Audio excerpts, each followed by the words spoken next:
Mandy, I've got a great idea. All right, let's hear it. Okay, what if, now hear me out, what if we did additional episodes? I'm talking hobby addicts, after parties, even hentai episodes, if you're nasty. Well, I mean, we already do all of those. Fix the audio. Hold on, what? Yeah, we've been doing that for like years. How did I not know about this? You've been in like a ton of those episodes. Come on, Mandel. My name is Mandy. Okay, Medward. You know I don't pay attention to things like that. Like yourself speaking. Huh? Well, I'm glad now we're making millions off these extra episodes. Actually, they're only like a couple bucks a month. Wait, what? Yeah, if you go to AAAPodcast.com/join, you can sign up to get access to all of our extra podcast goodness for just a few bucks a month. Whoa, that is a steal. All right, so where do I go to sign up? I just told you. AAAPodcast.com/join. And besides, you're in those episodes. Huh? Just go to AAAPodcast.com/join already. この番組は J-list.com の提供でお送りします。And now, great moments in Anime Addicts Anonymous history. What is your video game Mount Rushmore? I would say Mega Man. Mega Man, it deserves to be on this list. Nowhere near the Mount Rushmore. Are you serious? I'm 100% serious. Are you kidding? I mean, yes, Mega Man has some great games, but are you kidding me? Dude, you are out of your mind, on the man. Mount Rushmore? You're crazy. You're gonna put Master Chief that hasn't contributed anything to gaming, and you're gonna knock out. 100%. And you're gonna knock out Mega Man, which basically solidified Capcom as a game company. And where are they now? One of the biggest video game companies in the world, responsible for Resident Evil, 1,000 arcade machines. When was the last? Oh my God! When was the last good Resident Evil? I can't believe it. Hasn't Capcom stopped making video games? No. I would argue absolutely 100% without a doubt that Sonic the Hedgehog, who basically founded Sega himself, is more important than Master Chief. And he fell off a cliff just like Mega Man. But that doesn't matter. He created an entire company. Without Sega, you wouldn't have the Genesis, the Dreamcast. What the? Who cares about the Dreamcast? Dude, that system was. Dude, Sega Corp is a gigantic company that makes like half of Japan's arcades. BCom says, "Where is Sega now?" Making billions and billions of yen. In the video game industry? Yes! In the video game industry. Dude, you're nuts, What video games are they making? They make tons of video... Dude, What video games? You're only What's a big Sega video game right now? What's a big game? I need you to calm down so I can talk. I just want to know. And now, back to the podcast.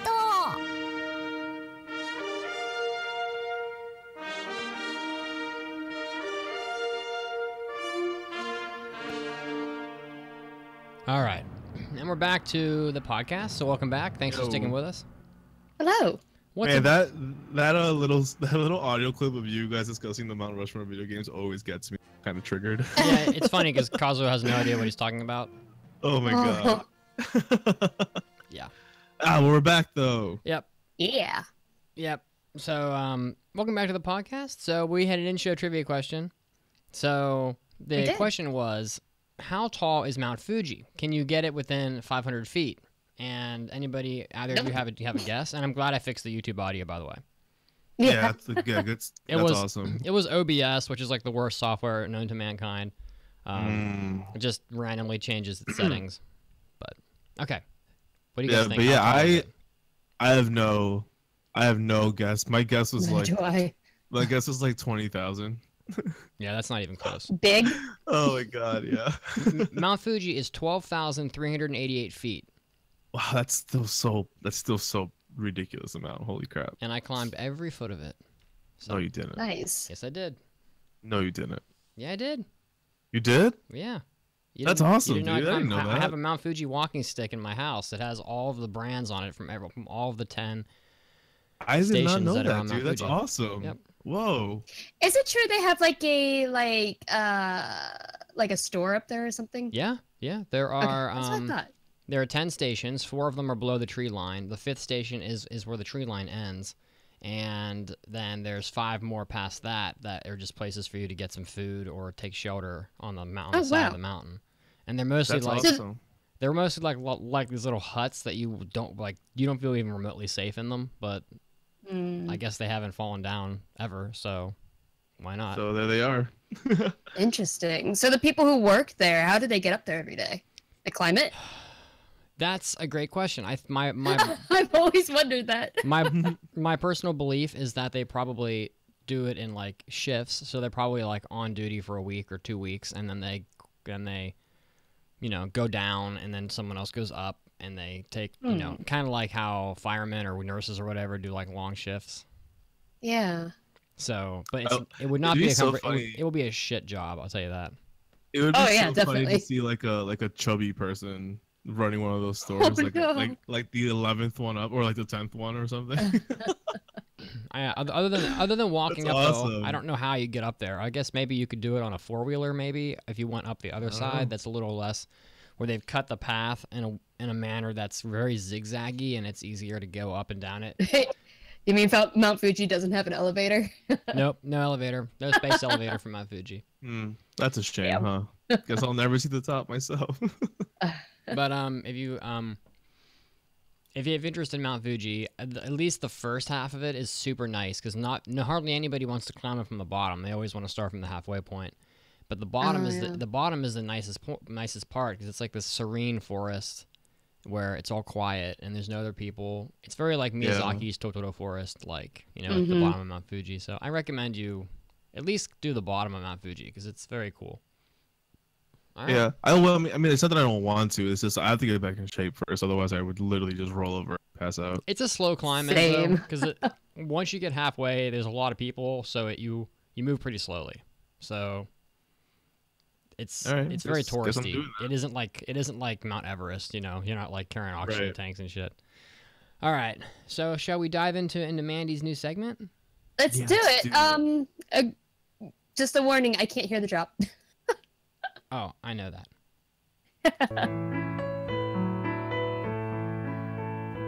And now, let's take a minute for the Manga Minute with Mandy. And take it away. Alrighty, so Mandy's Manga Minute is where I take a minute to just talk about a manga that maybe you haven't heard of, and hopefully help you find something else new to read. And this week on Mandy's Manga Minute, I am doing The God's Lie. The God's Lie is a slice-of-life drama written and illustrated by Kori Ozaki. And the story is about Natsuru Nanano, a 6th grader who lives alone with his mother, and he strikes up an unlikely friendship with the reserved and driven Ryo Suzumura. And Natsuru plays hooky from soccer camp that summer, and instead of telling the truth to his mother, he spends all his time with Ryo and her little brother at the rickety old house, where a dark secret threatens to upend their fragile happiness. And this manga came out in April 2016. It's only 1 volume long, so it's a very quick read. And Kaoru Ozaki, the author, is also the author of Immortal Rain, which is a fantasy shoujo manga that was published in the magazine Wings. And both The God's Lie and Immortal Rain are available in English, both digitally and in print. And without spoiling like the whole secret, dark secret of manga, I want to know. I can say that it's a bittersweet coming of age story. It's not like a horror if that's what you're worried about, but the cover's a little bit misleading because it does look like it's a romance. I wouldn't label it as a romance myself, but it does touch on emotions and comfort to kids finding each other when they're faced with a very difficult time in growing up. And it's a very quick read, very clean artwork, and if you're interested, we are currently reading it from Manga Club. So that will be on June 13th, Wednesday, June 13th, in our Discord channel at 10 p.m. EST. And just read it, come in, and we'll discuss it. We're also reading She and Her Cat for that one as well. She and Her Cat, which is a Makoto Shinkai work. Yep. They're both just 1 volume long, very quick read. So if this sounds interesting to you, just check it out and come and discuss it with us. It'll be fun. Is this an Iyashike anime or a manga? This is very much a drama. Okay. But it's a very, very quick look into just a kid's life. It's not like it's a very quick read. Okay. Well, thank you, Mandy. That was a good suggestion. That's an easy one for people to sort of pick up. you know. Oh, for sure. You're not gonna have to buy 30 manga. Yeah, it's also been really popular. It has a really high score on Mal. I can't remember what it is. I wonder if Mal's up now. It's working up. a little bit. Pieces of it are going back up. Yes, okay, exactly. so it has an 8.19 on my anime list. Oh, that's high. It is high. So yeah, hopefully I help you find something new to read, and yeah. Mandy's gonna learn you something. You're gonna learn something whether you want. Y'all gonna learn today, boys. You're gonna learn some things. All right, let's do some mailbags. Here we go. Yeah. Time for an almighty anime mailbag. Anime. In that dance. Anime. I don't dance. Let's go. Let's do it. All together now. Do it if you know it. I changed mailbag workout. I changed the camera angle of our live show because there's no one sitting over here, and there is a cat, and he looks so grumpy. He does. That cat looks like he owns your life and the studio. He thinks he owns everything. So. Oh my god! Pretty look face. at that cat. He's so pretty. He is pretty. Yeah. He's a good kitty. Oh, yeah. He's good. All right, so we were 4 months behind on mailbags. Oh my god! Did you really let it get that bad? So after today, we will be far less behind than we were. So awesome. We got about a dozen mailbags for you here, and we're gonna read through them. Some of them are really long, unfortunately. And the first mailbags was submitted by a name that almost broke me when I entered it. So who wants to? Oh my god! What? Can I read it, please? Yeah, of course. Go for it. The first mailbag of our Mailbag Catchup segment has been entered by Low Fat Tit Milk. Oh shit! All right, Low Fat Tit Milk says, "What is up, AA crew? I would like to talk about writers that you would like to see attack a different genre or style than they are generally known for. For example, Hideaki Sarachi is known for his comedic points. Dojin Tama's No Type Anime is pretty hilarious to me. It's pretty hilarious to me, yes. But some of the arc ideas in Gintama are actually really interesting and could be great anime show concepts on their own. The problem is that he's always going for comedic value. So, what writers would you like to see switch it up a little bit?" I like your answer, Mandy. Yeah, I was gonna say Inio Asano, Yes. who is the author of Oyasumi Punpun. And Solanin. Did you say Poon? Did you say Poon? Yeah, the name of it is Oyasumi Punpun. Good Yes. night, my sweet Poon. Stop it. Stop it. That's what it sounds like. Ah, jeez. Anyways, he does a lot of very emotional works and very psychological. But his art style is it's more realistic. So I would love to see him do like just a straight up horror manga, like Junji Ito style. Like he has the Nijikahara holograph, which was labeled as a psychological horror, but I read through it, and I mean, I wanted like a more traditional horror. Like that one is very psychological and very hard to follow, actually. But yeah, I think that'd be awesome. I think his art style would work for it too. Yeah, and I also like I haven't been like the most faithful reader of manga, but the writer that Mandy suggested, Asano, he has been suggested to me a million times because everyone does. Yeah, because everybody recommends him to me because of the way he writes. That I would see a lot of like emotional substance in really well through his writing. So I also like to see him to take that, because here's the to me, horror is the most horrific when it's subtle, when it's really subtle, and I think he would kill it if he tried it. I was gonna go with the author of a manga that we read from Manga Club, the author of My Lesbian Experience with Loneliness. Oh yeah. Kabi Nagata, because the way she wrote that book was very real, and I want to see her write fantasy. Oh, that'd be interesting. I think that'd be really interesting to see. I haven't looked at all her works. I'm curious what else she has done. I should look into that. Yeah, I think it'd be really cool to see how she can write fantasy, but with her human touch, you know? So I'd like to see that. Yeah, and if Inio Asano has done horror, I don't know about it. So I've only read the ones that have been released in English so far. So it's possible he has done a horror, and I just don't know about it. Maybe. My Liz would know. Yeah. Liz, where are you when I need you? I don't really have an answer. I mean, honestly, if I'm being perfectly honest, I don't often pay attention that closely to the writer of a manga or the writer of an original anime story. Like I don't normally pay attention unless it's a big name, that like a really big name that right. that is the reason why you'd watch it. Like a lot of people watched Silver Spoon because it was the original creator of Fullmetal Alchemist. So like things like that. I did not know that. What? Unless I totally screwed that up. That's true. Wow, that's amazing. I didn't know that at all. Yeah, that's cool. And so yeah, I don't really have an answer, but I'd like to see Mamoru Hosoda do different things. Like he does a lot of like these grandiose like fantasy dramas, like Wolf Children and oh yeah, I think just, oh yeah. I think maybe, but I don't know if he's really considered like a writer. He's a director, so I don't really know if that qualifies. But I see.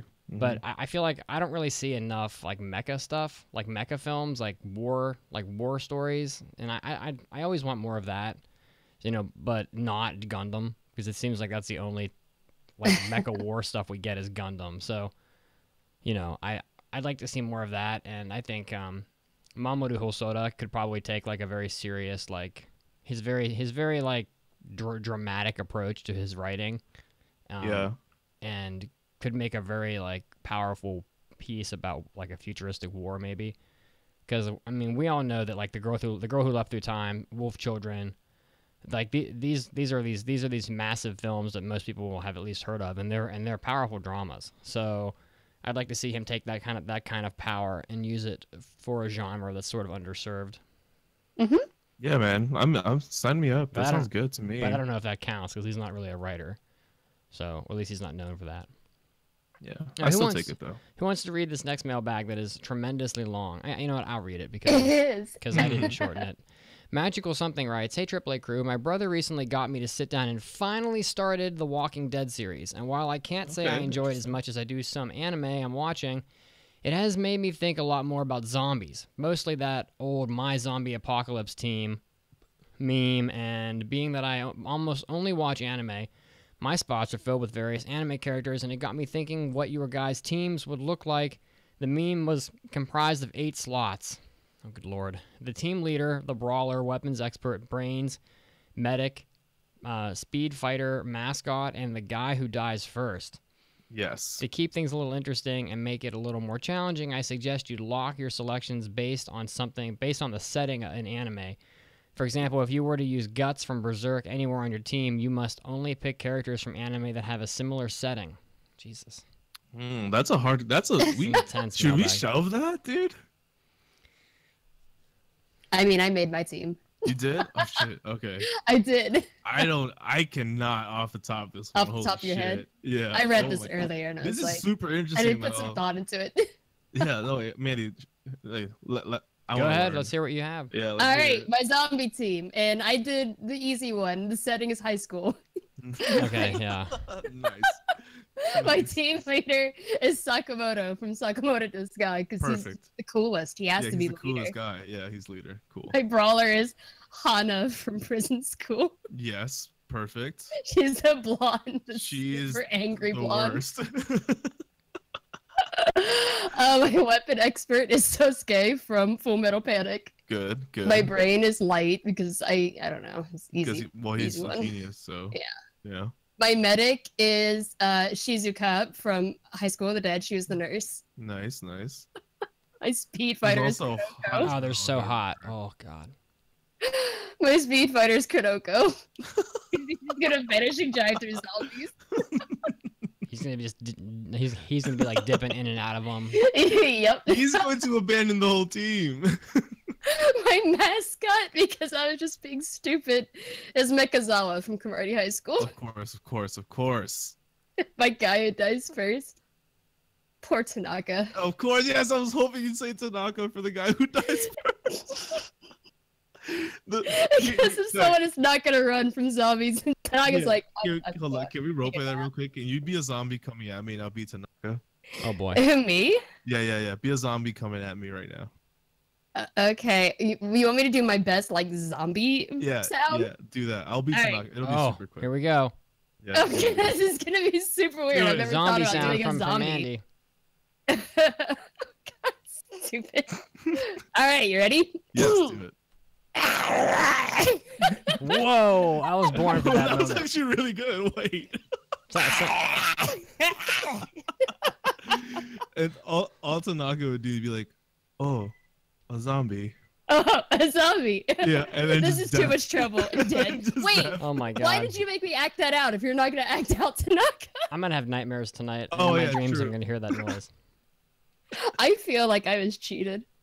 I feel Anyway, like I next was... mailbag. I think if I had to make a team, it would be like a team comprised of from those animes that have just like obnoxious like moe girl characters in them. So there's a bunch of these. Like there's like Lucky So they all die? Star, there's Sword no Oto, there's K-On!, there's K-On! 2, there's Azumanga Daioh, there's Girls in Panzer, like all these like moe blob girl shows, right? And it doesn't really matter. It doesn't really matter who fits what role on the team. The important thing is that they all die. And to me, that's the best possible story. So when you say the guy who dies first, really it's the girl who dies first. It's not important who dies first. What's important is that they all die and that you enjoy watching them die. That's the that's the important thing. So it's just so you're writing a top shelf, top tier, masterful gore porn of moe blobs dying to zombies. Absolutely. I see. Very on brand. Very on brand. Very on brand. All right, should I read the next one? Sure. Go ahead and take the short one. You. Wait, I did not plan to stop. I didn't plan it this way. I haven't read one yet. I think I should. Oh yeah. You should go. Sorry, you go. The Viva La JD writes, "Hey guys, I'm wondering if any of you had a chance to check out Dragon Ball Fighter Z. I think it is quite good, but I'm curious to see what you guys think. I have not. My friend bought it. I did not buy it. I played it with him a little bit. Really fun for like 2 hours, and then I didn't ever think about it again. So that's just my honest opinion. But I also only literally play Overwatch, so I don't know." Yeah, every time. Yeah, right. Every time I go on the Discord, Enzo is always on, but it always says playing Overwatch. Always. Yeah, I need to smash some fools, dude. He does have other games, guys. He just refuses. Enzo, you should put Overwatch aside for a week and play God of War because the game is a masterpiece. Listen. I'm telling you right now. No, listen, guys. This is not. It's not you. It's me. Okay. Listen. Here's what's happening. No. Are you breaking up? Are we breaking up? Yeah. Here's the thing. That's what it sounds like. Here's the thing. Oh You my want me God. to be a certain way with my gaming. I understand that. That I have problems. I have frustrations. I work in a very high pressure environment. When I come home knows my fetish and I turn my PC on, I just want to smash some fucking noobs with no remorse. Mm. People with feelings that are getting crushed by me. That's what I want from Overwatch. Mm. And God of War won't give me that. And that's all. Oh, I disagree. Arguable. Well, okay, not noobs, but you'll be smashing some jogger in the face. That's the thing. I love smashing kids that all chat me going, "Oh my god, you're cheating. You're smurfing." That's what I live for. Smurfing? I live for that shit. What the hell is I live for that smurfing? shit. Smurfing is when you are a higher ranked player and you play and you start a new account and you shit tier it, so you play with like lower ranked people for fun. Oh, so you're actually really good, but you make a new account, so you're playing on like a low level. Yeah. Yes, that's not the before. most annoying thing ever. Yeah. Just so you can beat the crap out of people. I got you. Yeah. And you Well, you and I'm know. guessing you do that all the time. I don't know. I don't smurf. I'm actually just good. Kazuo is looking for people to play games with him now. And I Yeah. said that we should play Divinity, because I mean, you Oh, have it. There is no. If we all listen, do that, no, yeah. no. There's no freaking way that will ever happen. And here's why. Kazuo, Why? I love him to death, but by his own admission, he will tell you that he has no attention span. That he will play a game for like he will play a game for like 2 hours and then he will quit. Divinity is the worst choice possible. If you're gonna pick a game for him, it needs to be like Ico, some game that ends. That's why I asked some hour and 5 minute game. Like Divinity it's out. It's out. Yeah, that's why I asked him if he's looked at gameplay, because it is a lot of reading. It's a lot of dialogue. Yeah, it's a lot. Listen, we all need to just make an Overwatch squad and climb the ranks together. But if we all play together, I think that he would enjoy playing with us, though. Maybe. So Maybe. yeah, I would play Divinity. See, I'm the kind of person that will play Divinity. I can put a game on my PlayStation and play that game and nothing else for 5 months. Same. I did that. I am the correct player for Divinity. If you Cosmo, not the correct player. I think I almost have 200 hours in it. So yeah. Oh my god. I mean, I have way more. Yeah, my hours in Overwatch are disgusting too. So I can't even. As far as Dragon Ball, the Mailbag goes, I haven't played this new Dragon Ball game. I had to pick between this and. I don't think it's a game. It is a game. I'm sorry. Dragon Ball Fighter Z. Yeah, it's a game. I'm a dum-dum. Dum-dum. But I have enjoyed the Dragon Ball games in the past. I played a lot of them. I played the terrible Dragon Ball GT Final Bout. I played the crappy Dragon Ball RPGs. Budokai Tenkaichi. Budokai, I actually enjoyed. Like I actually thought I loved Budokai. Those games, Budokai 3 was amazing. Yeah, those games were routinely pretty fun. You know, I liked opening the capsules and getting items and playing through the Dragon Ball story.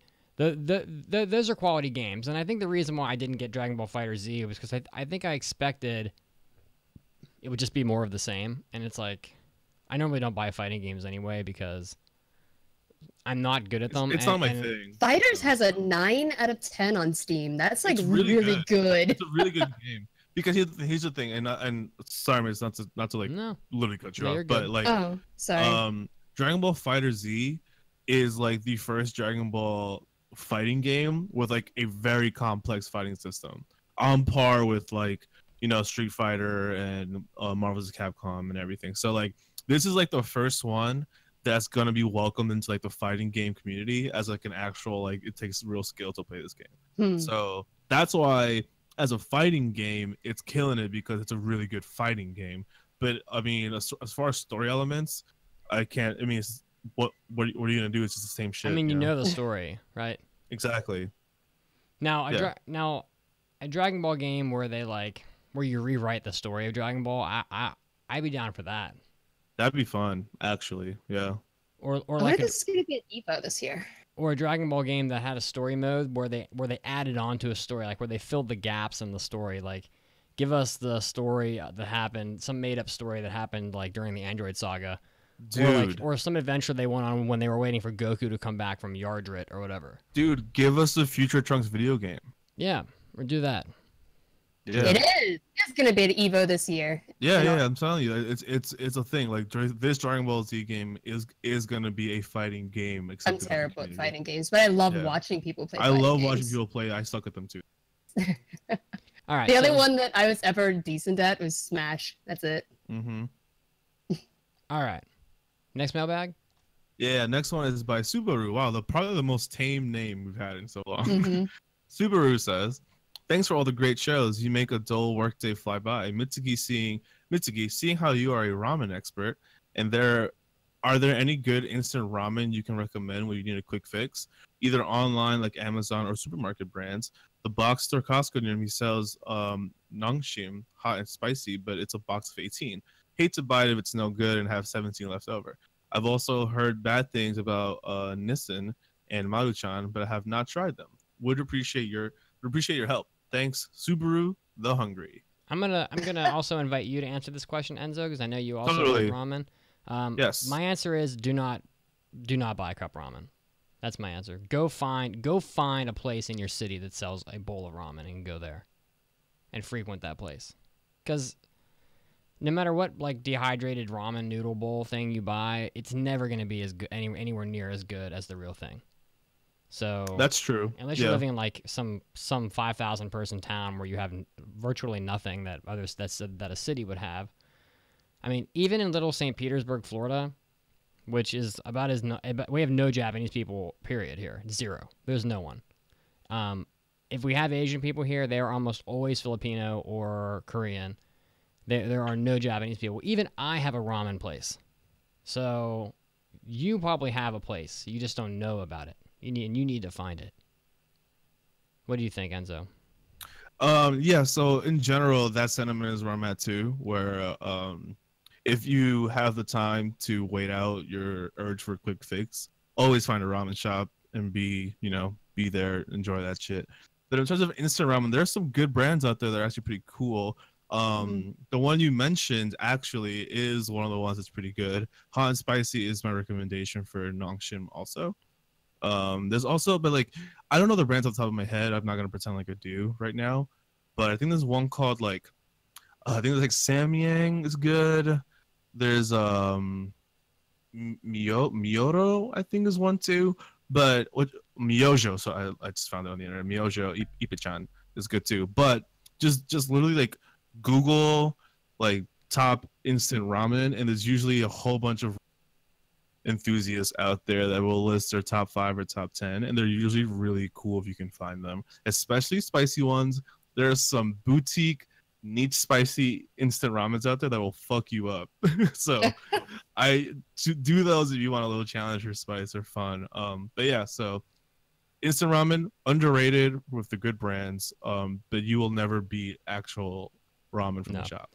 I'm the guy that goes to the ramen shop and I'm just like, bring me all the amenities. I want it all. I want the crushed garlic. I want the garlic oil. I want the spicy oil. I want the shichimi. I want the I want everything. Bring it all, and I'm gonna use that shit. Because I'm the guy that dresses up his ramen until it looks like the most beautiful thing you've ever laid your eyes on, and then I go to town.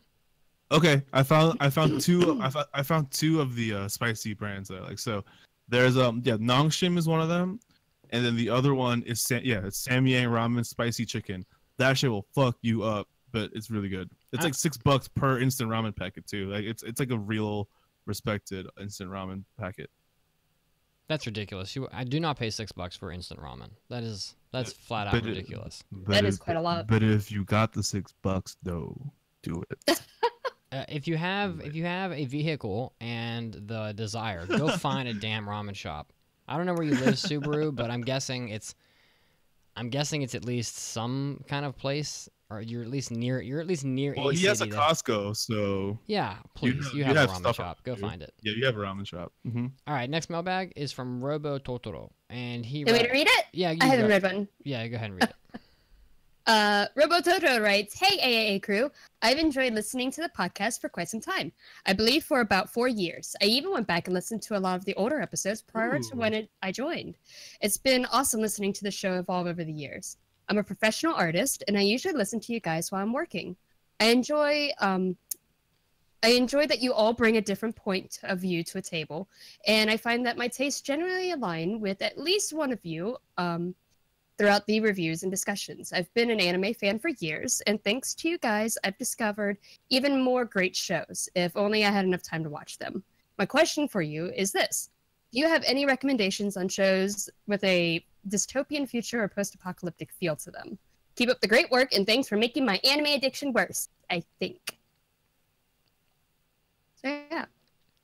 Here's the website. Here's the website, real quick. Sorry, I don't mean to blow that mailbag away, but I'm thinking about ramen now.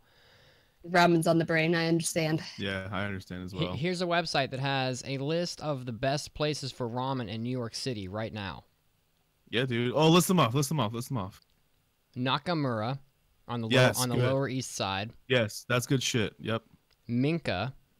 Yes. Oh, me and a whole bunch of the mods went there when they were visiting. Super good. Ivan Ramen on the Lower East Side.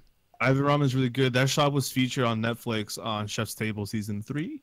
It's a really good episode. Misoya in the East Village.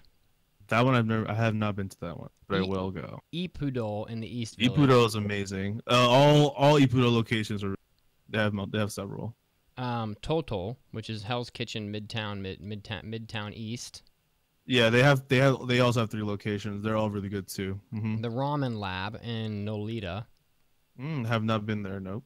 Benkei Ramen in Williamsburg. Mentoku. Have not been there. Bentoku? No. Ramen Ya. Momo-san Ramen. Yeah, Momo-san's good. But what was that ramen place you're always talking about? I like going to Ichiran for the solo boost, so no one can talk to me. I hate that shit. Ichiran's not on here. It's probably because it's very there expensive. There it is. Ichiran in Bushwick. Yeah, that's literally my name. I live 10-minute walk from there. So we're gonna have to do some of these when I visit you. Oh yeah, do any amount. We should just go and do it. Yeah, I want to do a ramen tour and a Broadway musical. All right. Yeah, that sounds good. All right, so answering this question. I don't have a good answer for this. I can't think of one, honestly. I have a good answer. Now and Then Here and There is my go-to. I think it's an incredible anime. It's definitely post-apocalyptic, for sure. I would say it fits the bill perfectly of what you described. This is a tough anime to watch. I always warn people, it's very dark. There's a lot of difficult to watch content in it. There's torture, there's implied rape scenes, there's the beginning of rape scenes that may or may not actually happen.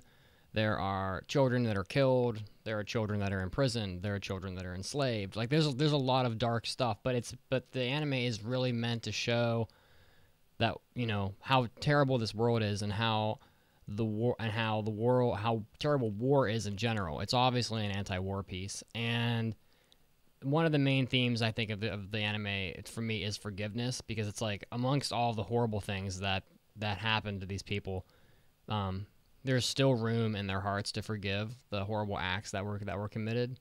So Now and Then Here and There is a really solid anime. It's, if you can get through the first about 4 or 5 episodes where the majority of the really tough to watch stuff happens, I think you'll find yourself watching a very unique and special anime that is not like something you see very often.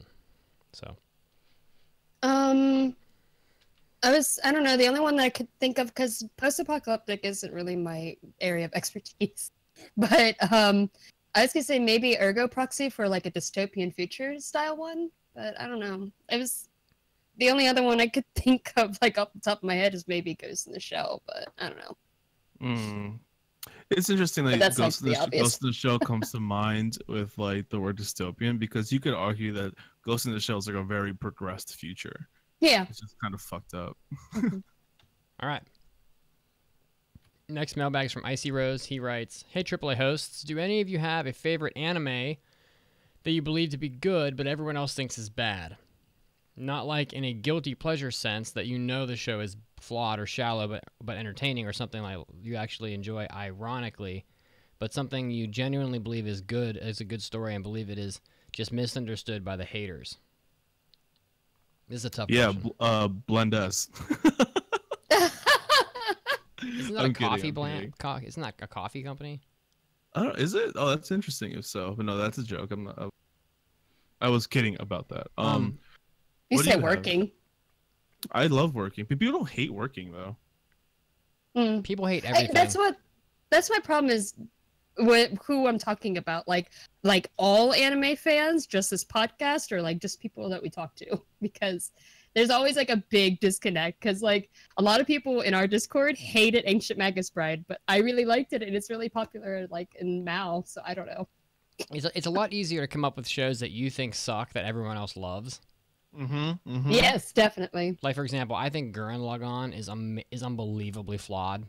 The story is It's definitely not great. The story is a virtual train wreck. But people love that anime. For me, like I showed Cram Crest of the Stars. I love that anime. I got LaFille right behind me on the wall here.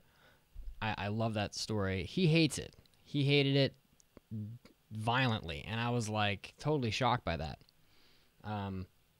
Also, I liked Gundam Age, and it seems like none of the Gundam fans like that show except me.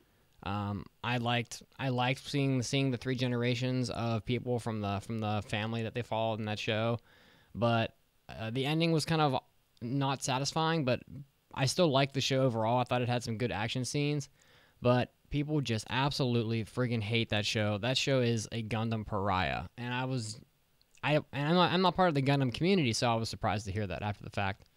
So that would be a good one for me. I also struggle with this because, well, I also have like a huge filter of haters. Like I really don't give a shit if people disagree with my taste. But Same. like, I guess like, Yeah, no, I can't think. Like, I guess I just wouldn't know if people didn't like a show that I liked a lot. But I guess I could name shows that I love that people don't ever talk about. Like Honey and Clover. No one ever talks about it. No, Never. No Name Counts a Bill. Nobody ever talks That about it. show is like basically doesn't exist anymore. But that show's loved. Is it loved? Yeah, there's even a live action TV show for it. For No Name? Mm-hmm. Oh yeah, I know. Sorry, I thought you were talking about Honey and Clover. I know it for No Name. Yeah, but I don't know. Remember, it's not like it didn't have like a legacy like some other beloved shows. But yeah, I also find it easier to find anime that I don't like that everyone else likes, like NGE. I don't like Neo Genesis Evangelion. I just don't like it. I think it really just lost itself in its own bullshit, and it just turned to a shit pile at the end. But so yeah, I'm sorry, I don't have an answer for this. You don't like eating dog shit? I could think of really well right now. Okay, well, you don't have to have something. Do you have anything, Mandy? I said mine, which was basically Ancient Magus Prime is the only one I could think of, but that depends on what like audience we're talking about, like broad or just our audience. It's probably broad, yeah, because our audience. Then I don't really know. Small compared to everyone, like the whole community.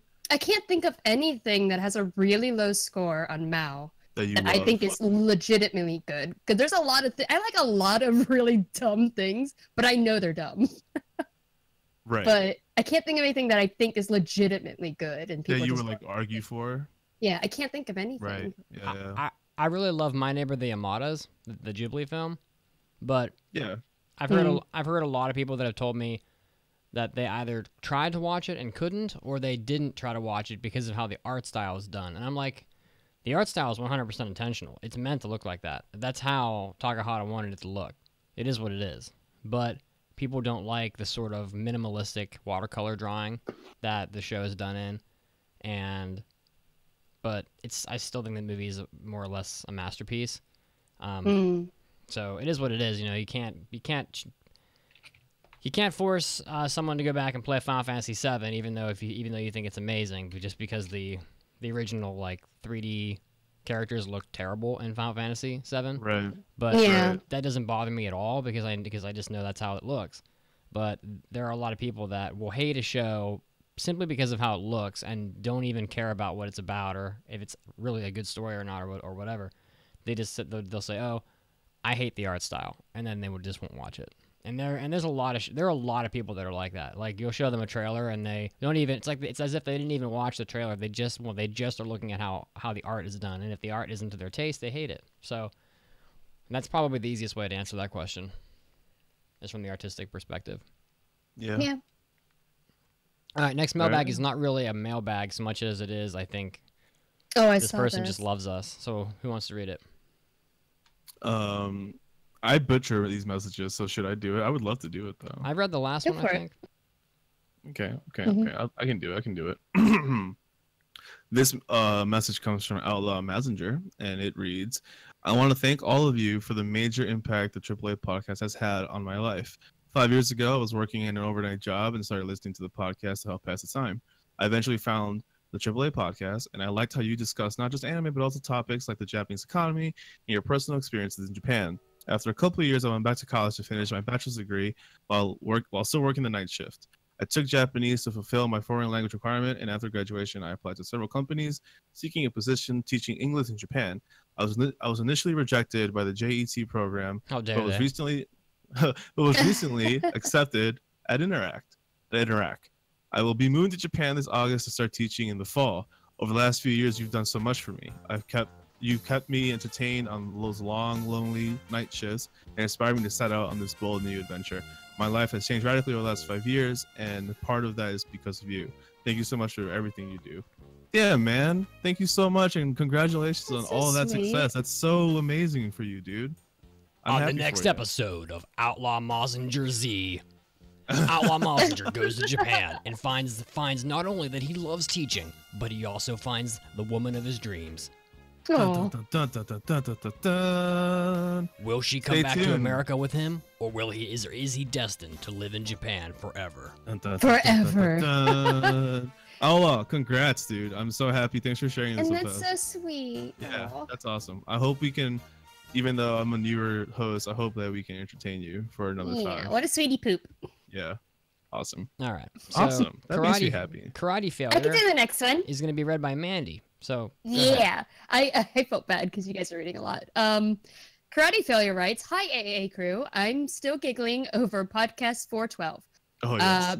Pikachu with CTE.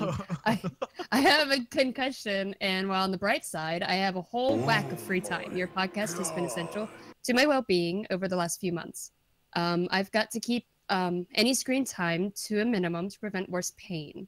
Can you recommend anything that's dialogue heavy enough to make sense without any visuals? I'm a few years older than you guys, but I have a lot of respect for your opinions. Keep up the great work." Oh.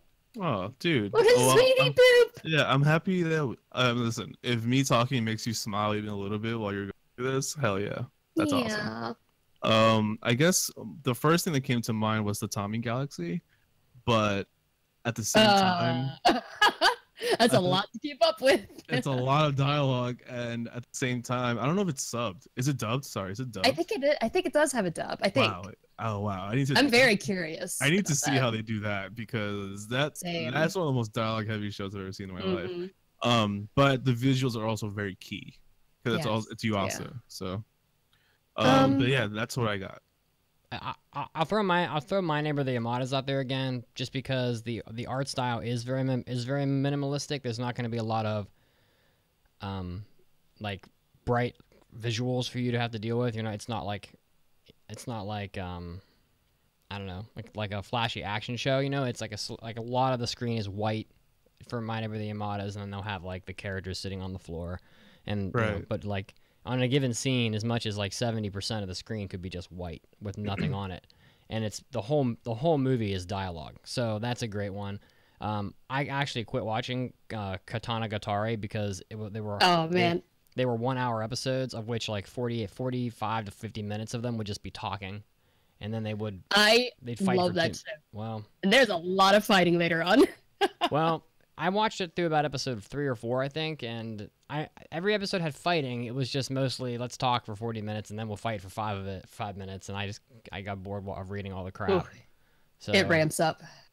Okay, it ramps up, but at least the beginning is a lot of talking. So. For me, I thought my first thought was Ghost in the Shell. It's incredible. Like the series is very dialogue heavy. Super sure. Yeah. And there is a dub of it. So like I thought the dub was pretty decent too. But yeah, no, for sure. I think the dub of Ghost in the Shell is pretty good. Yeah, and there are some moments where you have to watch, but a lot of times you don't really have to. You can just listen to it. And the other one I could think of is .hack, but it's been a long time since I've seen it, and I remember that they having loads of dialogue. Yeah, it's kind of snooze festy though compared to Ghost in the Shell. That's why I stopped watching. Like Ghost in the Shell is good. I super agree with that choice because it's dialogue heavy, but it's also like interrupted by a lot of action stuff. .hack is like so slow. It's slow. Yeah. It's so slow. Yeah.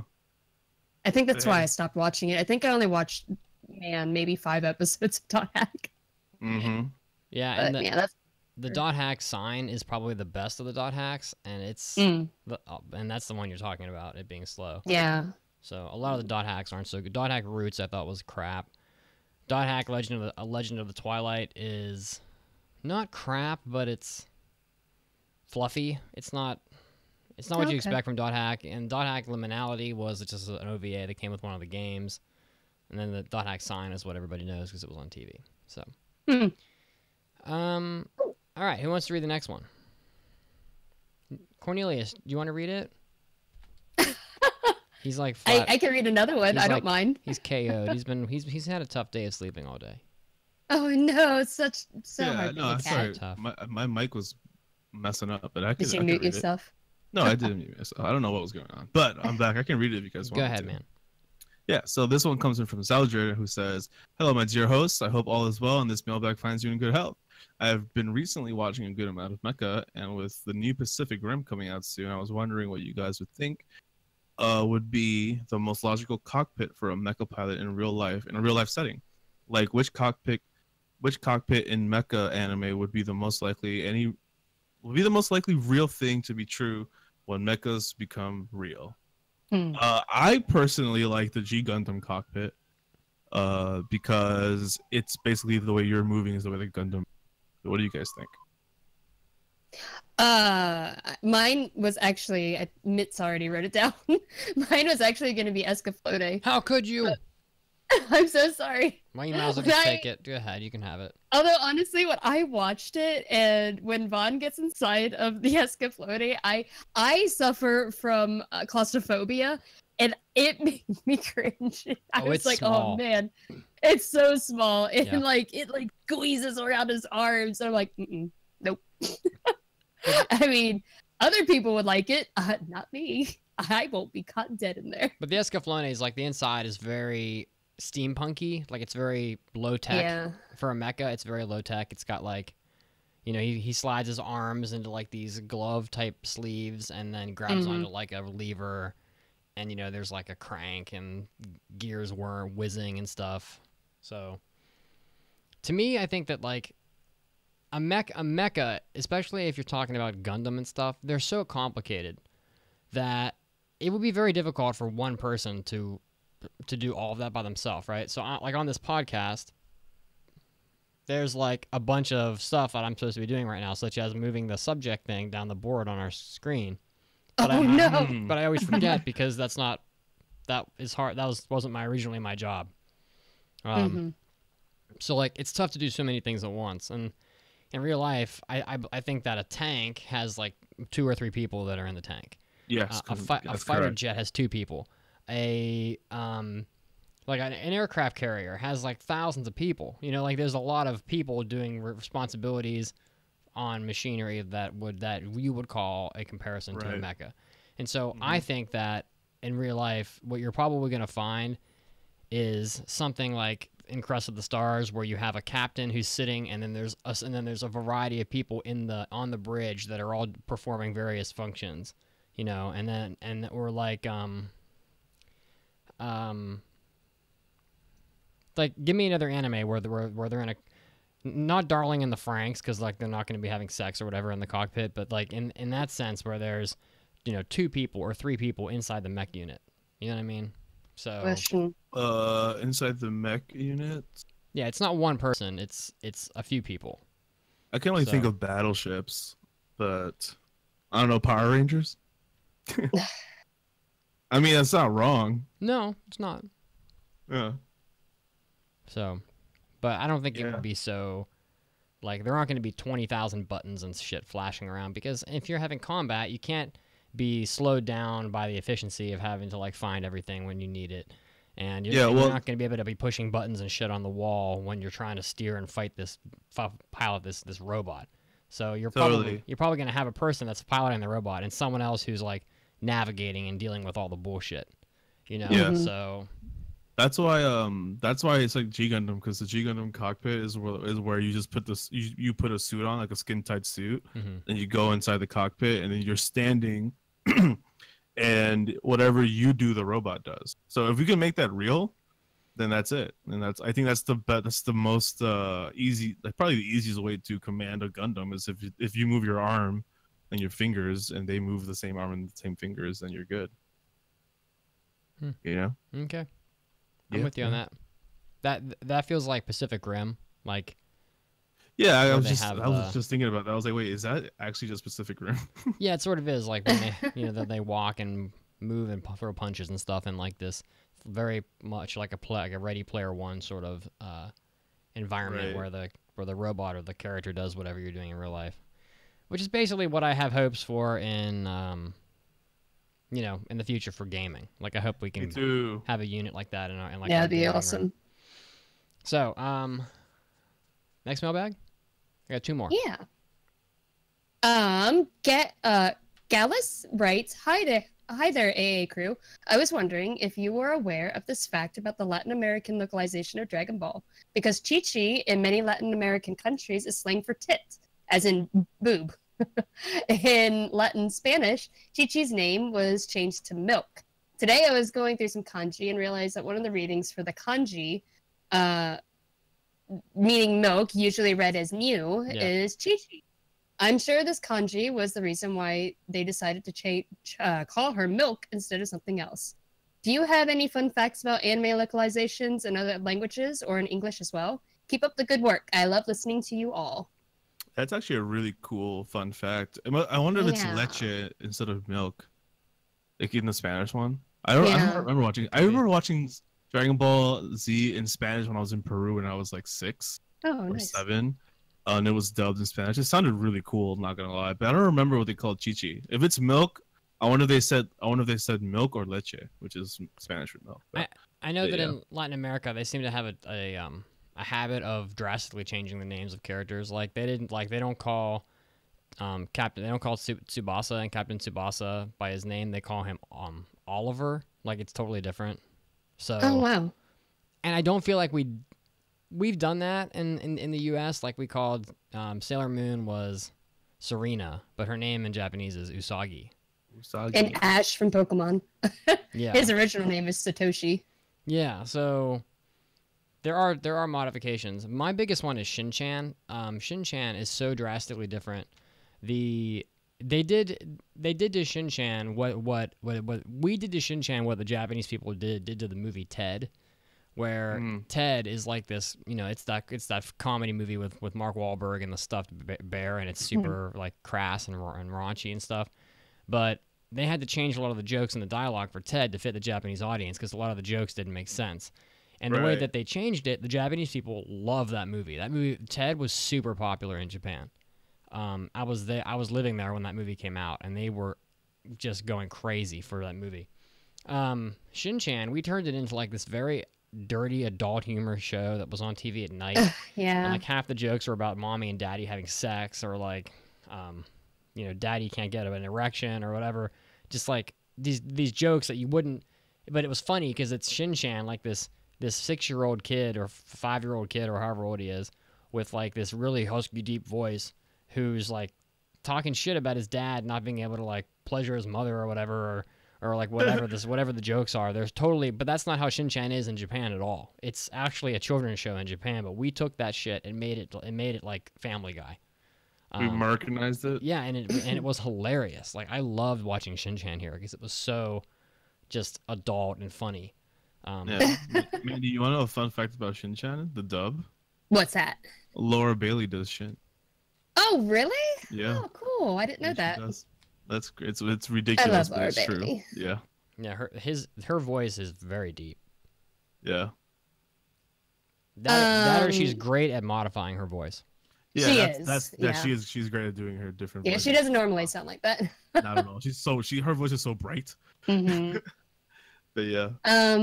I couldn't think of anything that clever, but I could think of dumb localization like translations, and mine was like a really popular one. It's actually from the game of Corpse Party, but I think they actually put in the anime too because it was it took off. It went viral. But in the original Corpse Party game, there's this character. Her name is Seiko, who's very like her voice actor sounds very upbeat and playful. But there are a couple times where she would talk about something that sounded like if you read it on text, it looked a bit monotone. So the localization team had a field day with it and decided to change some things so that it sounded more playful and ridiculous. So in the original, she's asking a friend if she has any like this ointment for like a rash, for like, and she calls it in the English dub ass medicine. Oh boy! Oh my god! Okay. And of course, the famous line was in the original Japanese, she's like, okay, I'm going to go put a bunch on real quick. But in English, they changed it. Thanks, I'm going to go butter up my pooper with it real quick. Butter up my pooper. What the fuck? Yep. And I think they put it in the anime too, which I don't highly recommend watching. Play the game. Wow. Thank you for that. You're welcome. Astounding synopsis of buttering up a pooper. Butter up my damn pooper, baby. It went viral. Like there are a lot of screenshots about it, but yeah, that's like one of the best instances I could think of about like a dumb localization translation. All right, last mailbag. I'm gonna make this one quick. First of all, I just want to thank Mitsugi. Oh, this is from Matt A. First of all, I just want to thank Mitsugi for talking about Space Brothers so much in the past episodes. I happened to see it while browsing through Hulu and remembered you saying it was one of the best animes, so I gave it a shot. I'm so glad I did. It's probably one of my top 10, maybe even top 5 favorites now, so thanks. Anyways, I was looking around the internet and didn't see any sign of the show continuing since it seemed like they left it open. Do you know if they have any plans on adding a new season? I saw there was a live-action movie, but other than that, are there any other continuations of the show? If not, can you recommend a show with similar characters and feel?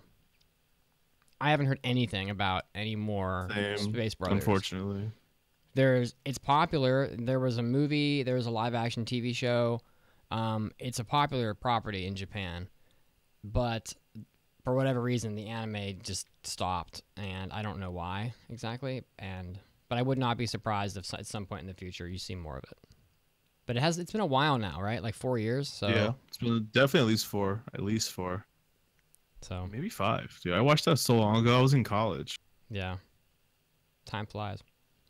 Time flies when you're having a good damn time, baby. Butter up my pooper. All right. Well, on that note, I'm taking us to the news break.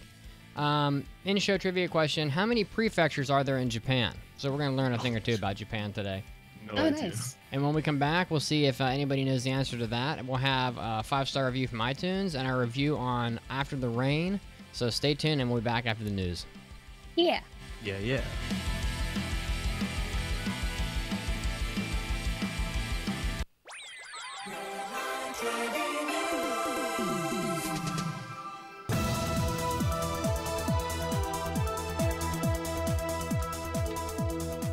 Hell, you anime fans, Mitsugi's back, and it's time for more of your anime news. Leading us off, we have some Kickstarter news. Kenichi Sonoda's Bean Bandit anime is on Kickstarter. There is a goal of $135,000, and this goal will get you a 5-minute animation that will be created from the Bean Bandit property. There are some stretch goals as well. At $380,000, they will make the runtime of this new short 20 minutes.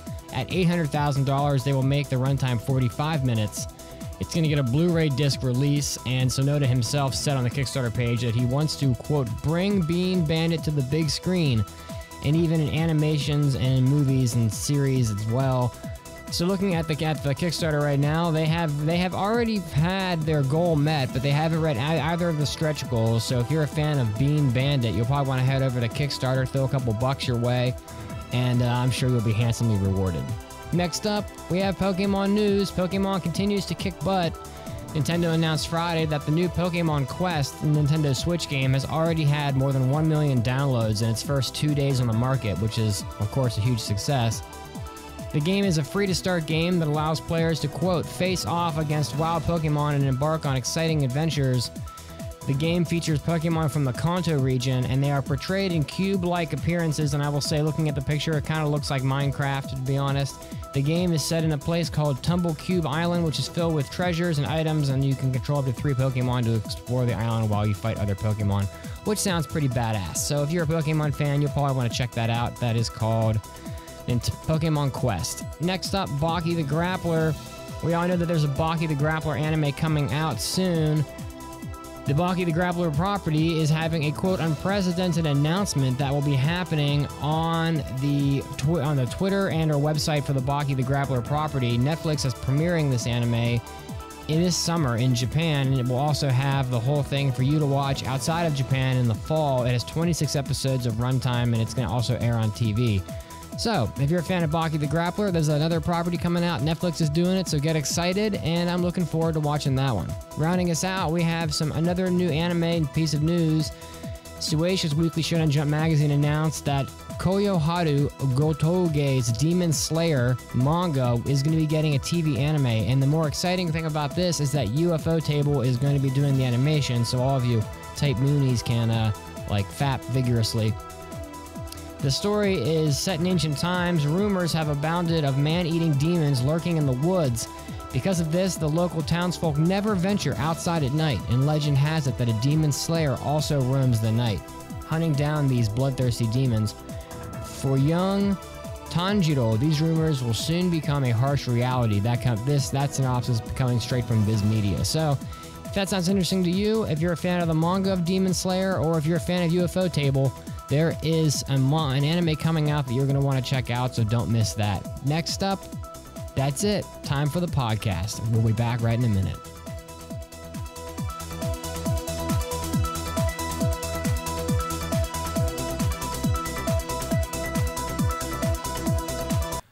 Hey guys, please go to okay, one more time. Visit jlist.net for, oh man, that's not right. I gotta get this hosting down. If only Mitsuki Senpai was here to help. You called, my dear Kohai. Senpai, wait, you can teleport? But of course. Now, do you wish to learn the ways of directing people to countless anime goods? Yeah, teach me the ways of letting everyone know about the amazing snack selection jlist.com has to offer. Then listen closely, my Kohai. Go to jlist.com right now for all of your anime shopping needs and all of your anime snack shopping needs. Senpai, sugoi.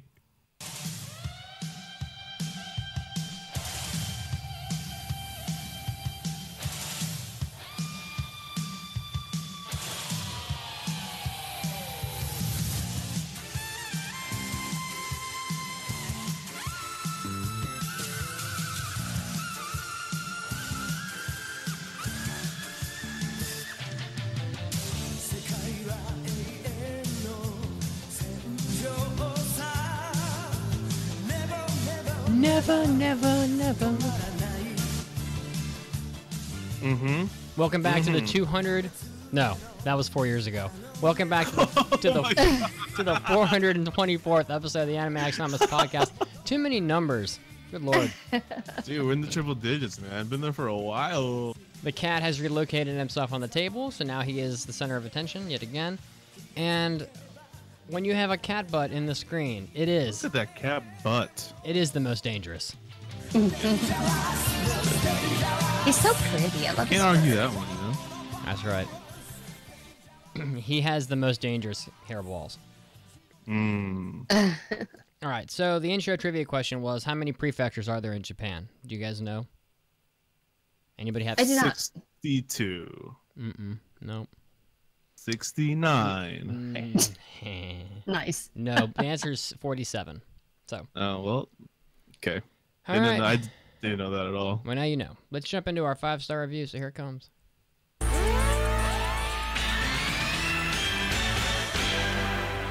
It's time for iTunes review. Who wants to read it? iTunes review from... The subject the subject of the review is meh, and then they gave it 5 stars. I saw that. This is by DB227. Fun podcast helps me take the edge off of my addiction while driving into work. Thanks. Keep up the good work. There you go. Hey. Sure. Yet another satisfied customer. Sure. Yeah. So, Okay. all right. So Okay. we're doing a review on After the Rain, and I have to confess, I did not watch it. So. Oh no. All right. I am sorry, I forgot. So. Mandy? I watched it. Okay. All right. Yeah. So After the Rain is an anime that I believe passed back when we were doing these. I passed it based on artwork, based on introduction of characters. I remember touching upon that I loved the camera work of the anime, and I loved I loved the use of music. It's very, very good music in the show. So that's what I remember passing it on. But just to quickly catch up on the premise of the show for everyone that hasn't watched it or watched it already. And I'm not gonna read the synopsis off my anime list because I don't like it. I don't like it. I think it's like it points to like the wrong direction for the show. But in general, this anime is about Akira Tachibana, who is a junior in high school. She is a very well respected and a really good track runner, and she suffers a Achilles heel injury that stops her track career in high school, and she's been recovering from that ever since. During the recent times after her injury, she found herself at a coffee shop where a man named Kondo, the manager of the coffee shop, reaches out to her and tells her, "Hey, listen, here's a cup of coffee on us. It looks like you're having a rough day." And that act of kindness in that moment of I guess despair for her. She kind of like gets a hinge of like attraction to this man, and then seeks out a part-time job at that cafe, and the anime uses their relationship as a center focus for what the anime is about. So is that a good synopsis, Andy? I think you should mention their ages because that's a big part of the anime. Right. Yeah. And the reason that this anime garnered such a critical eye immediately was because it's basically it advertises itself as a romance between a junior in high school, which I'm assuming is the age of what, man? It's like 16, 17 in Japan. Yeah, it's similar to our system. Right. So like 17, and this man is like 40. So he's 45. 45 with a kid. Child. With a kid. Yeah. 45 with a kid and divorced. So so that's what garnered its attention first off. And I can see why on the surface that would kind of rub people the wrong way. Definitely. Because when you tell me a 45-year-old man's interested in, well, like when you tell me there's a romance between a 45-year-old man and a 17-year-old girl, there's a lot of implications there that lead to a very negative connotation. So I understood why people would take a step back from the anime and just let it pass without giving it a chance. But I give it a chance because I think it's interesting when writers tackle social norms. I also think it's interesting when it's presented to you in such a beautiful package. The art, I think, is really good. So that's why I clicked play on the first episode. And I will say that I wasn't disappointed. I think this anime did a really good job because it's not about the romance. It's not. I don't think it's about the romance. I don't think this anime is about how love works between an older man and a younger girl. I don't think it's not about that to me. But before we get into why that is, Manny, I want to know how you felt about like why you gave this a shot in general, because I know you weren't a host yet, and I had just become a host. So you didn't have to watch that. No, you're right. Yeah. So I want to know how you felt, like just initial impression of the show. So when I first started watching it, which was back when it started airing, I watched the first 4 episodes and then I put it on hold because it is an extremely beautiful and very attractive show. The, like you were saying, the camera work, the like angles that they decide to take, the artwork is gorgeous, but I don't know, it made me feel very uncomfortable. And it wasn't that I don't agree that you have to be always comfortable with the show. I, like you were saying, I don't mind it if people tackle harder subjects, but my problem is that there's a big disconnect between the OP and then the actual show, because the OP makes it seem like this is a very lovey-dovey sort of high school romance. Like it shows the characters and very kind of very paired off. Like like they each take out half of a heart and bring them together. And I was like, this is very awkward because it's a little bit different when it's like a 10-year gap. This man is old enough to be her father. Yes. And that was very awkward for me. And is a father. I don't know how to feel about this. And I was like, okay, well, it makes sense if you are a young girl who has a crush on an older man. That's perfectly fine. That happens. I was more worried about how he was going to approach this. And in episode 4, they did a thing where he wanted to do a test date with her. And that's where I dropped it, because I was like, I don't like how this is going, because I did see a lot of criticisms about it. Like, this is just nothing more than just a older man fantasy, like a middle-aged man fantasy. Like, oh, the fantasy of having a young girl chasing after you. But when I came back to it, my opinions did change. Like, they never developed anything past that. And I do have a lot of issues with it still, but overall, I'm still trying to sort out my feelings on it, because I did finish it yesterday. I finished it on Friday, I'm sorry. And I'm still sorting through my feelings on it, because there are things that I really like, and there are things that I really didn't like about this show. But I don't know. Like, I think my biggest issue is I just did not care for the characters enough to keep me interested in the drama. Because you're right. You are right that it's not about love. It's not about romance. I feel like it's more of a misattribution of emotions, because I think that she was incredibly depressed, and she says that she's like, I was very depressed. She lost like her career, and this little act of kindness, I think she misattributed it as love. There was a light in the dark. Yeah, and there are characters who question it, and one definitely questions it because she tries to keep it a secret for the most part about her attraction to him. And one character is like, it's not going to work out between you two. Yeah, because like that yeah, we'll touch on the conversation in a bit too, but that was key for me, that there was one guy that was great. One guy. Fucking reality. It was like, yo, girl, like. But I was also very disappointed how they handled him.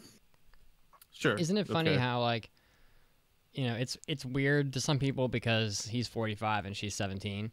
But if you fast forward time 2 years and you go, oh, he's 47 and she's 19, I would say far less people would have a problem with it, and there would be like a lot of 45-year-old dudes that would be like cheering.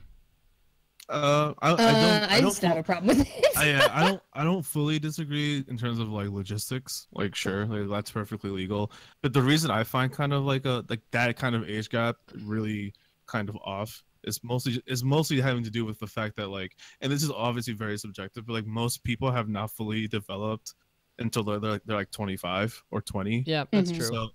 So like it's like, like even you could be the kindest 45-year-old man in the universe, but like, it's still a little unfair because the younger person in this, like it could be a 45-year-old woman too. Like the younger person in this scenario probably just literally just has not experienced life enough to know any better.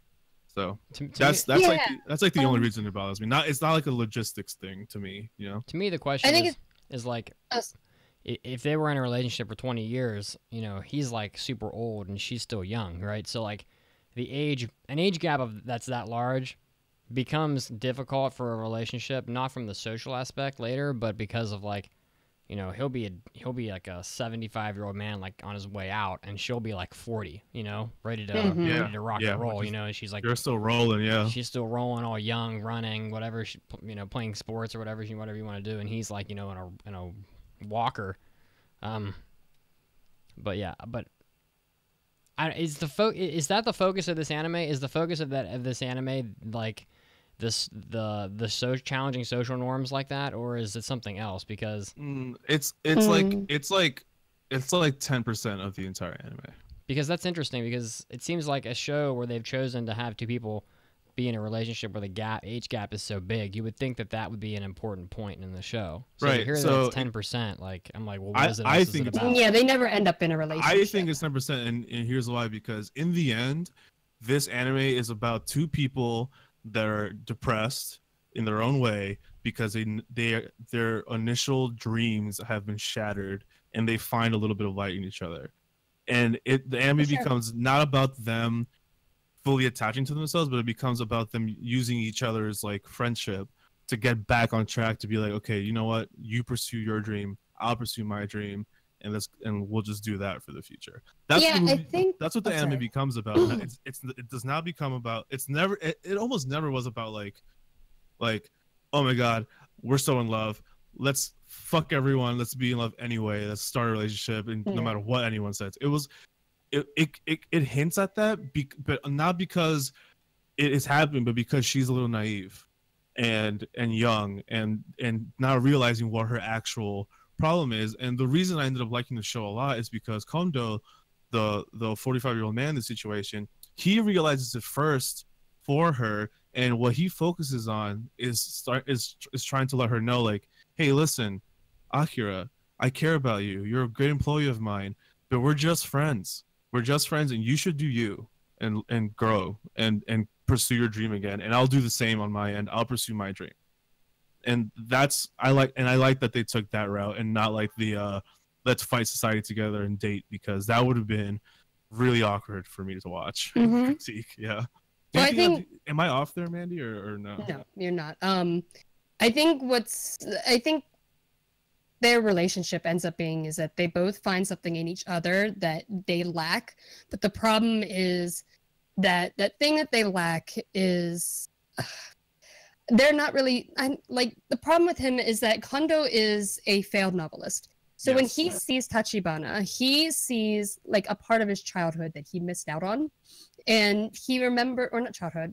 He remembers like being young. Basically, he is stuck in like a monotonous kind of life, like an adult life. He doesn't really like where he's at. He works at a cafe. He has a child, and it's very, I think, boring for him, and just.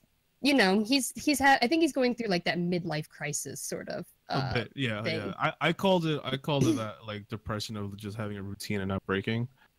Yeah, and Tachibana is of course depressed, and because she can't be on the track team because of her injury, which later on we learned that possibly she can run. Right. She got the legs to run. This girl is all legs. Yeah. I mean, she's God damn. And all neck. Yeah. It's all legs. Yeah, and she's neck, like, yes. With Tachibana, she attaches to him because that light in the darkness. I think the issue is that she was so depressed, but that little bit of like happiness, she latched onto that, and now that's what she's seeking out. She wants to love him because she wants to feel happiness again. She wants somebody to, like I was saying, misattribution of a emotion. Totally. But I think one of my biggest issues is that there are a lot of things that were left unanswered in this. Like, first of all, there was Kase, which is the chef who shows like an interest in her, and he's the first one who finds out about this romance that she has an interest in him. Not romance, I'm sorry. There was never actually a romance.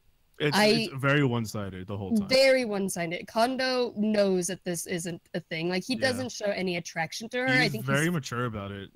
I think he's flattered, and he mostly just likes hanging out around her because he gets flashbacks of his past and what he misses.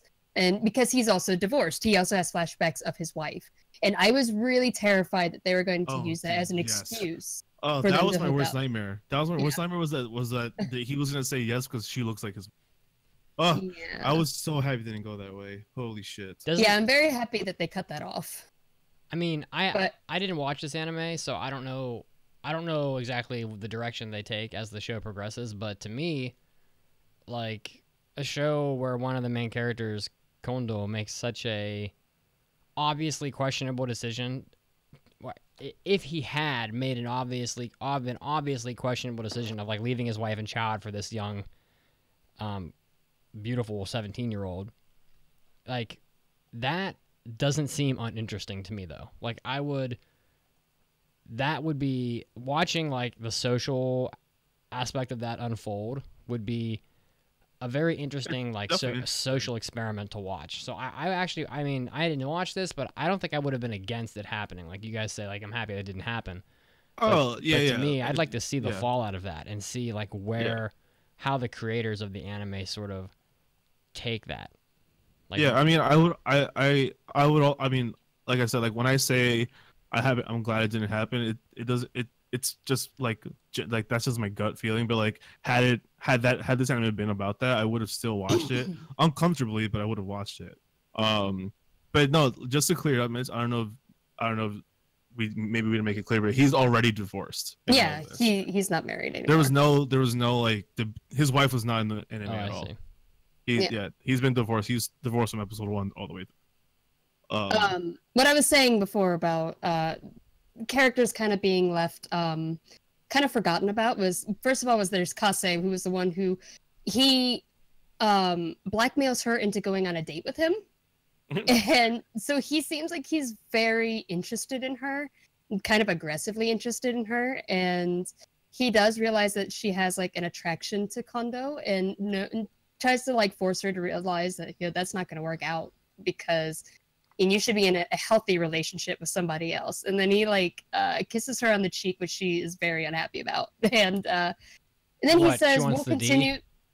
Yeah, and he says, "We'll continue this later." But then it drops that completely. They never revisit like Kase's like attraction to her.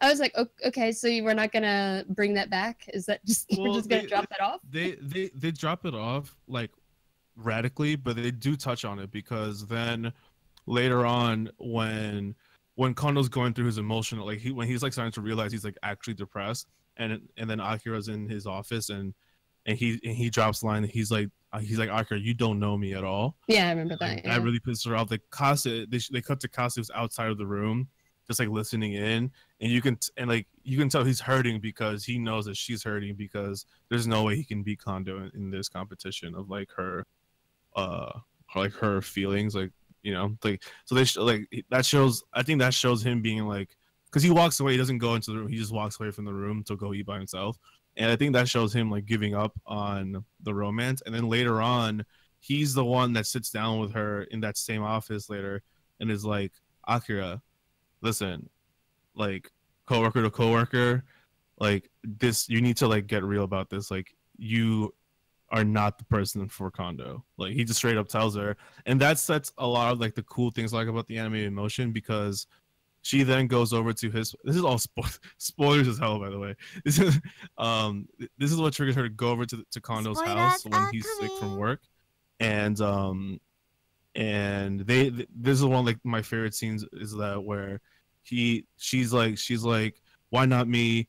Am I not good enough? Like, what's wrong with this? I just want you to look at me only, blah blah blah blah. And he says everything from like, listen, it's not that you're not enough. It's not that you're not pretty enough. It's not that you're not a good person. You're actually the best in all those things.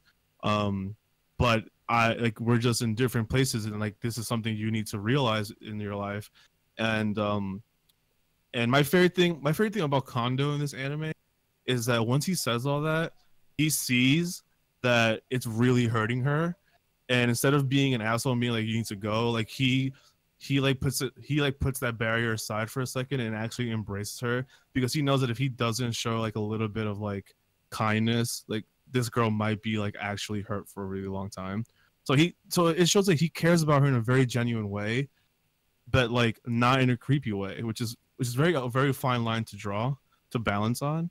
And I think he does it really well. And I think from then on, it clicks with her that this is not really going to be a thing that happens, and she starts focusing on what's really getting her down, and it's the fact that she can't do track anymore. She has to go to rehab for it, and the fact that because she's not doing track, she's losing her friend Haruka, who loves her and is hurt because Akira doesn't show any like emotion towards her anymore.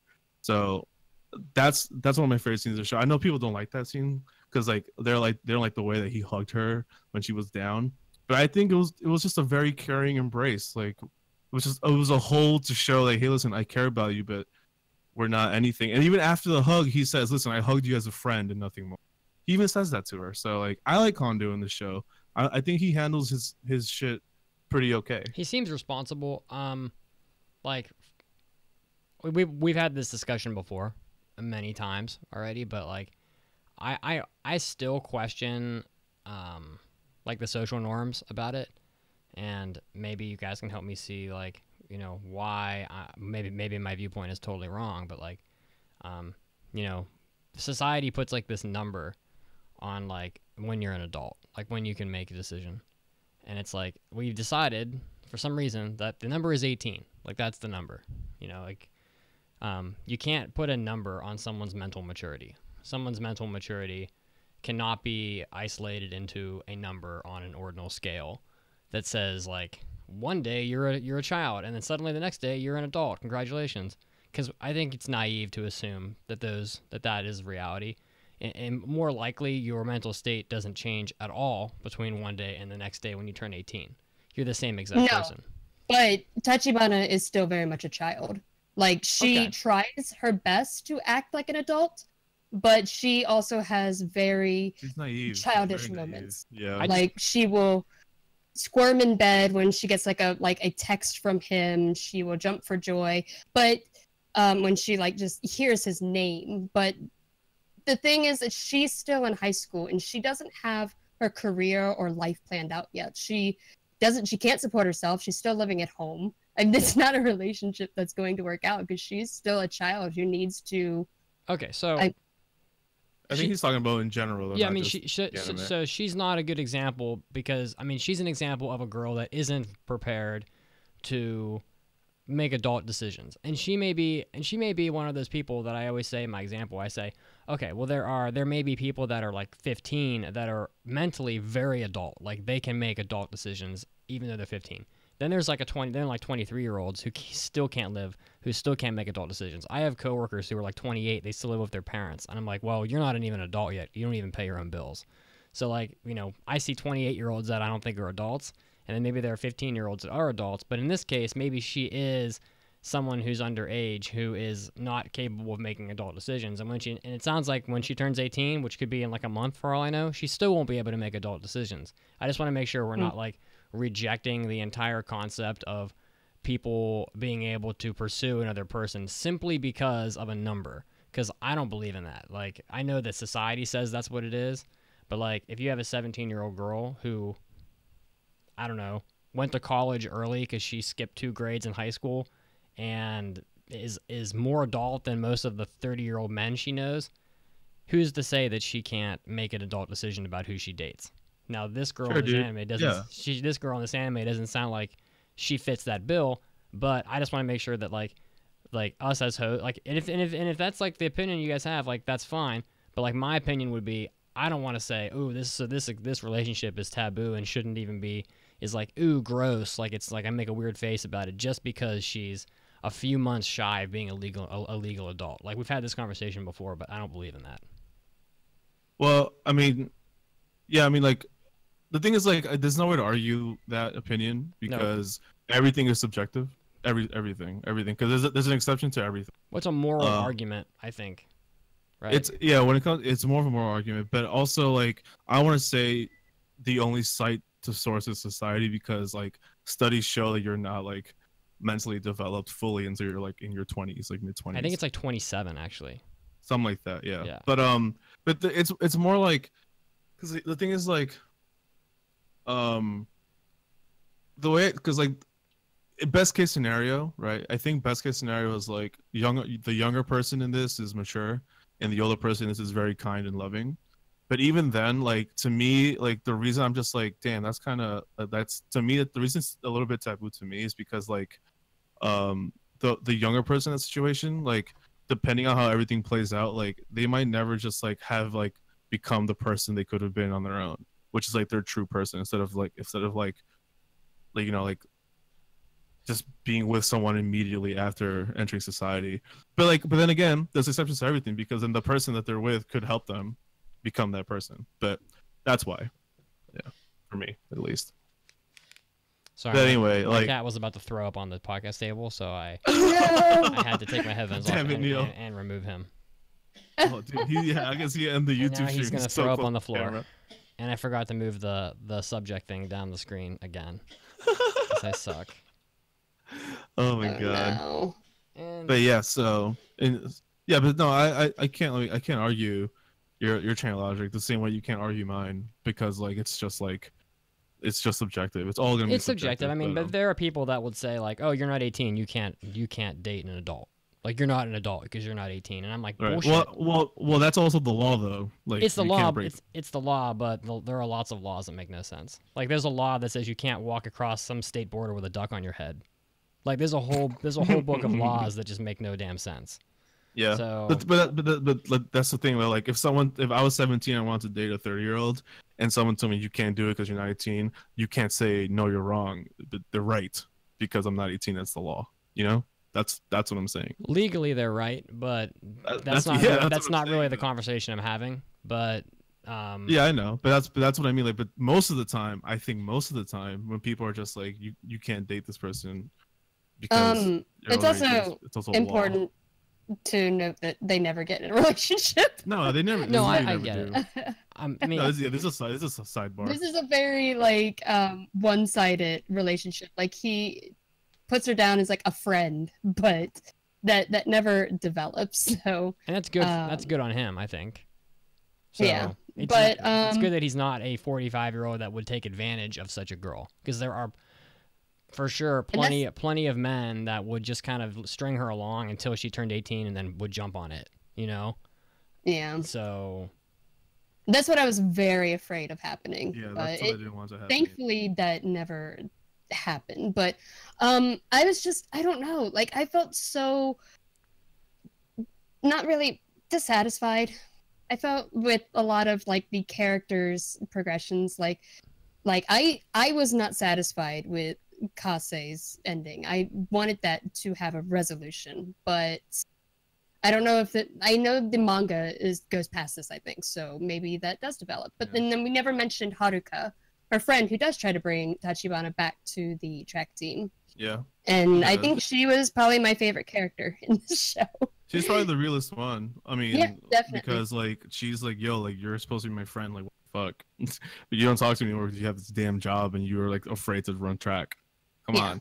Yeah. So no, I like Haruka too. I don't know if I personally don't agree that a lot of the characters I agree that a lot of character arcs aren't fully developed, but I don't think this anime needed to have other characters fully developed that way. Aside from Haruka, I think she's the only one that I think required a full arc herself. Everyone else was kind of like a really good supporting cast. That's just how I feel about it. But it was just with how forceful they made, like Kase got an entire episode of him trying to force her to go out on a date with him. And then it just felt like, I don't know, I was not satisfied with it dropping off. I was really confused about it. It just felt really pointless all episode. But I think the point of that was just to show that she doesn't have eyes for other people. Interest in any younger men, right? Yeah, just to reaffirm the fact, because she doesn't like anybody at her school, and she doesn't like Kase either. So like that's why I think it's used to affirm her attraction to Kondo.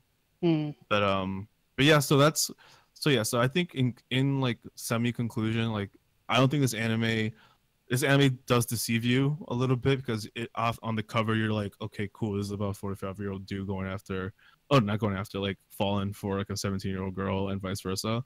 But it really is just like two people that, you know, had their dreams a little bit broken, and they use their light in each other's darkness to like overcome themselves and then pursue their dreams again. And because of that, I really do love the anime. And so then, like, story aside, again, music super good. The OP is really cute, animation wise and song wise. I think the ending though, the ED by Aimer, is so good. It is so good. I sang at karaoke a week ago. Super good. Yeah. I love the music. I love the use of the music throughout the show. But my favorite part about the show though is the camera work, the angles that they show to just instill you with a lot of melancholy. The rain in the show is a really good motif. I love that they use rain to signal trouble is coming, and then when the rain clears, things are resolved. So I'm ready to score the show personally. Score it up, my baby man. My Peruvian Pocky box. Mandy, are you ready to score the show or no? I can say my closing thoughts. Yeah. I'll do it after you give your score though. Go ahead. Ooh, okay. But yeah, so I think that this anime is a solid 3.5 out of 5. Because it's just good. It didn't blow me away. That's why it's not a 4. And you know, the animation is beautiful. Some parts of it are choppy. But the music, the story, and the way they handle the subject matter is pretty good. So I want to give it 3.5. For me, like, I think it's very beautiful, and I think it's definitely worth watching just for the artwork alone. And it's a very gorgeous anime, and the music's great. But I didn't like the disconnect from the OP. Like, the OP put me, I don't know, it was very misleading for me. I was not a fan of Tachibana, and it's always a problem for me if I don't like the main character, because I don't know, she felt so creepy at times too. She's very much a stalker, and like she's like low-key a stalker, yeah. Very not low-key. Like she like takes his shirts and sniffs them and like smells them. Oh, I forgot all about that shit. Yeah, that shit was weird as hell. Like she does a lot of things. I'm like, I don't know how I feel about this, but I mean, her attraction to him is not unrealistic. Lots of younger girls have been interested in older men, but and me as a younger man has been interested in older women too. I did like Kondo a lot though. I thought he was a great character. Haruko is probably my favorite, but I felt I was still unsatisfied with a lot of character arcs. Like Kase's, I was not satisfied with majority of Akira Michael and Lee here at Kondo's the NBA ending, Finals. like to the Enjoying a entire little time off show, here in because I San was Francisco before Game confused 2 about on whether or Sunday not night. they're going to Michael, pursue their better safe dreams Kevin and is what's going going to out there enjoying happen. their time off But after the Game 1 ended. You yeah, can talk like, about the block or the charge. I don't know. I and was like, is she LeBron, going to go J.R. back Smith to and all running that. or not? I was Can the Cavs confused bounce about back what after all the that conclusion after Game 1? Yeah, maybe. It's gonna be I don't know. tough. I thought I When you picked look up on back it throughout because the she history of the she picks up a, game, a whenever rehab book, a team makes those and kind then of she boneheaded agrees with him mistakes, to they like pay check the back price in the a long few run. years Like to you see go back where to the they're at. '84 NBA Finals with Magic. I don't know. I was also confused what that whole part was. Like, she's like, he's like, you know, they embrace at the end, and I'm sorry, I don't want to give out too many spoilers, but yeah, I was just very unsatisfied with a lot of arcs, but I still think that overall it was a decent watch. I was not as much of a fan of it as Enzo, but yeah, it's very gorgeous though, and I think I'm gonna give it a 3 out of 5 for me. Mm-hmm. So yeah. Right. Cool. So Mitz, what's your rating? I don't have one. I know. But I think from the sounds of it, I don't think I would have liked this show that much, because I think I would have preferred them go down the dark social aspect of it, because that's a mostly unexplored topic. Like, you don't, I want to see, if you're gonna dip your toes in that swimming pool, I'd rather you just jump in, because there are plenty of anime where like two people like each other, or they want to be in a relationship, but it never happens. Like, it is what it is. But like, there aren't that many shows where there would be maybe social repercussions of two people dating outside of society's social norms. So, I mean, I think I actually would have preferred them explore that. And for all I care, it could have been super dark. Like, the guy could go to jail. Like, I don't care. Like, fine, he goes to jail. But like, at least you explored it. Like, that would have been what I would have wanted. And I think based on the beginning of the show, it sounds like that's what I would have been expecting. But it sounds like that's not what happened. So Yeah. All right. I think it would have been nice. I would have enjoyed it a lot more if it had a bit more of a serious approach to that whole like taboo. Yeah, exactly. I'm always looking for uniqueness in shows. Like, I want to watch something unique, something that's interesting and new. And I think that is tough as that is to watch, and how as objectionable as it might have been, it would have been, for better or worse, a new thing, like a different take, a different angle on relationships. So yeah. Anyway, All okay. right. So, well, we ran over again, but it's still we did a good job. So well done, team. Yeah. Yeah. Next week we are going to be. Let's take a look at the website, and we'll see. If you go to AAAPodcast.com, you can scroll down and look at the painstaking section that I update every week that shows what we're doing next week. Next week, we're going to be reviewing Kokoku, and we're going to be doing classic stories that we would like to have made into anime, which is suggested by Icy Rose off the Discord. So, awesome. And that's next Sunday. So, prepare thyself for that. Yes, we'll do. And of course, while you're on the website, you can join the AAA. You can get all of our exclusive hentai episodes where we talk about naughty things, where we do our Hobby Addicts, which lately has been us talking a lot about video games and movies, and also the after parties, which we're gonna do in just a few minutes. So, just want everybody to know that that's available to you whenever you want it. Any closing thoughts, my friends? I love each and every one of you, and I hope that your workday is going okay. Do you want a pizza? I would love a pizza. He always wants pizza. I'm actually hungry right now. All right, guys. Yeah, thanks for same. listening so much, and we'll see you next week. Bye-bye. Bye. Love ya. Bye.